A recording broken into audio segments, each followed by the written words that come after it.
3 miles. That's how far beneath the surface of the Pacific Ocean a Soviet nuclear submarine was resting in 1968. 16,500 feet down, at pressures that crush steel like paper. The Soviet Navy spent months searching for it. They never found it. The CIA did, and then they decided to steal it, right under the Soviet Union's nose. This is the story of Project Azorian, the most audacious operation in the history of American intelligence. The year is 1968. Somewhere beneath the North Pacific Ocean, a Soviet submarine carrying 3 nuclear ballistic missiles simply vanishes. 98 men. Gone. The Soviet Navy searched for months and found nothing. But the United States knew exactly where it was. And they had a plan. One so audacious, so technically impossible, that the Soviets never believed it could be real. The K-129 was a Golf II class diesel submarine, the backbone of Soviet nuclear deterrence in the Pacific. It departed Kamchatka Peninsula in February 1968 for what should have been a routine patrol. On March 8th, something went catastrophically wrong. The submarine imploded at a depth of 16,500 feet. That's more than 3 miles straight down. The pressure at that depth, 22,000 pounds per square inch. While the Soviets searched blindly, American intelligence was already listening. The U.S. operated 2 classified hydroacoustic networks, SOSUS and AFTAC. AFTAC, designed to monitor Soviet nuclear tests, was 10 times more sensitive than any system the Soviets possessed. By triangulating signals from Alaska and the California coast, American analysts pinpointed the wreck to within a few nautical miles. The Soviets had no idea. The Navy dispatched the USS Halibut, a nuclear submarine secretly modified for deep reconnaissance. Using a towed camera platform called the Fish, the Halibut descended into the abyss and spent weeks photographing the wreckage. Over 20,000 photographs. What they revealed changed everything.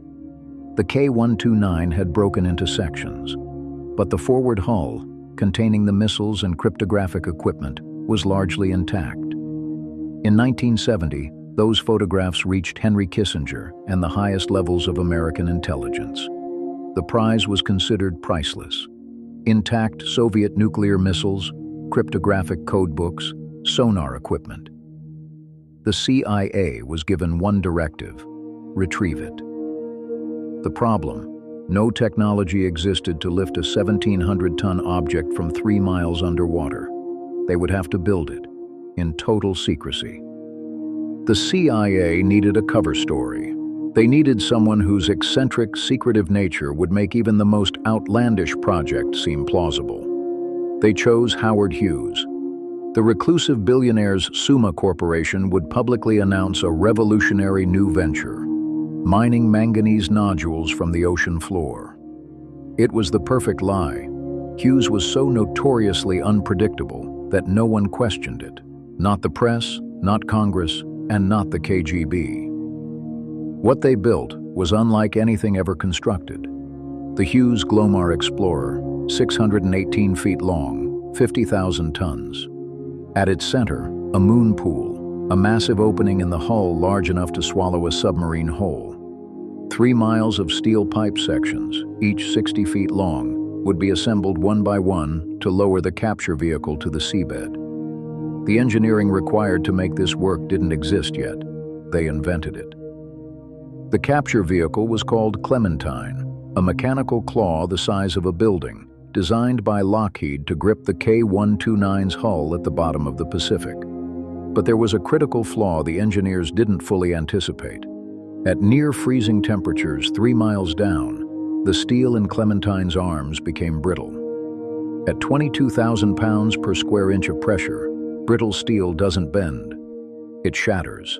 Behind the engineering marvel, a bureaucratic war was being fought in Washington. The project faced fierce opposition from the Department of Defense and the Joint Chiefs of Staff. The estimated cost had climbed to over $350 million, nearly $2 billion in today's money. Critics argued it was reckless, that the Soviets would discover the operation. That détente, the fragile diplomatic thaw between Washington and Moscow, would be shattered. By December 1972, the Deputy Secretary of Defense and the Chairman of the Joint Chiefs recommended shutting it down. President Nixon overruled them. The cryptographic materials alone, he argued, were worth any price. The man who held the operation together through years of delays, budget battles, and engineering failures was John Parangosky, a CIA officer who had previously managed the development of the U-2 spy plane and the A-12 Oxcart. He was described by colleagues as someone who could bridge the gap between science fiction and engineering reality. Without him, Project Azorian would have died in a Washington conference room long before it ever reached the Pacific. 5 years, hundreds of contractors, thousands of workers who had no idea what they were truly building. The cover story was so convincing that the CIA's manganese nodule mining operation inadvertently sparked a global industry. Other companies began researching deep-sea mining purely because of a lie. Howard Hughes had accidentally created an entire sector of the economy as a side effect of a CIA operation. On June 20, 1974, the Hughes Glomar explorer departed Long Beach, California. President Nixon, then in Moscow for a summit, gave specific orders. Do not begin recovery until I have left Soviet soil. The CIA couldn't afford a diplomatic catastrophe. When the ship arrived over the site on July 4th, Soviet intelligence vessels were already waiting. The range ship Chazma maneuvered within 100 yards, cameras running continuously. The Soviets were suspicious, but they made a fatal assumption that no nation on Earth could raise a submarine from 16,000 feet. The CIA crew blocked the helipad to prevent Soviet helicopters from landing. They prepared emergency destruction protocols for classified gear, and they waited, day after day, with Soviet sailors watching from 100 yards away, quietly assembling 3 miles of pipe, one section at a time. It took more than a week to lower Clementine to the seabed. On August 1st, 1974, the claws closed, the winches engaged. 3 miles of steel pipe began pulling the prize up from the abyss. For days, it worked. The K-129 was rising. And then, at 6,000 feet from the surface, everything went wrong. The steel tines of Clementine snapped. The imbalance was catastrophic. 2/3 of the recovered section, the conning tower, the missile compartment, the cryptographic equipment, broke away and plummeted back to the ocean floor. 6,000 feet, 10,000, 16,500.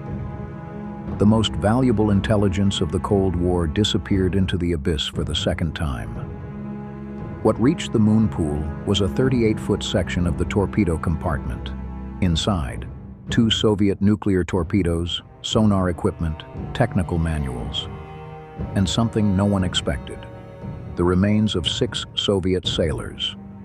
Despite the Cold War, the crew gave those men a full military burial at sea, wrapped in the Soviet naval ensign, the Soviet anthem playing across the Pacific. The CIA filmed everything. That recording stayed classified for nearly 20 years. Project Azorian was never betrayed by the Soviets. It was ended by a burglary in Los Angeles. Thieves broke into Howard Hughes's Summa Corporation and stole a memorandum linking the CIA directly to the ship.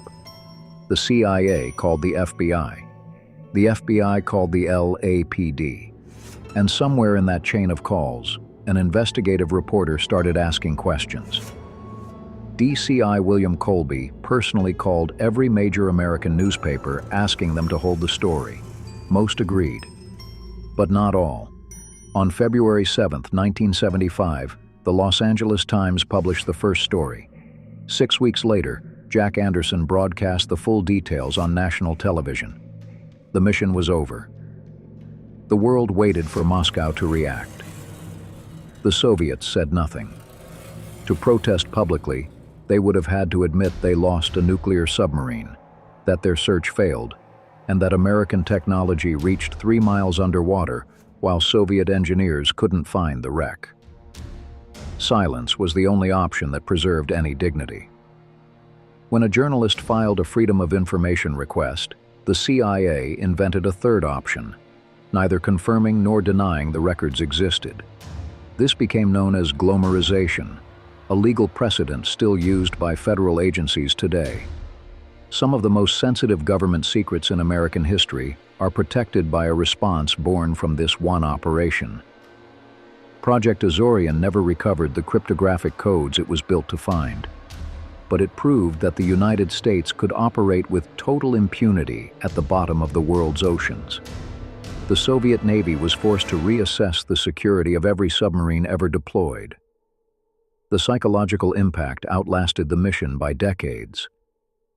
The Hughes Glomar Explorer was scrapped in 2015. The K-129 still rests at 16,500 feet beneath the North Pacific. 2/3 of it anyway. The part that mattered most never came up. But America tried, and the Soviets never forgot that it was possible. In the Cold War, sometimes that was enough. If this story stayed with you, there are more where this came from. Every week, Cold War Confidential brings you another declassified story of American intelligence, strategy, and the men and women who won the Cold War one secret at a time. Subscribe so you don't miss the next one. And if this episode earned it, leave a like. These stories deserve to be remembered.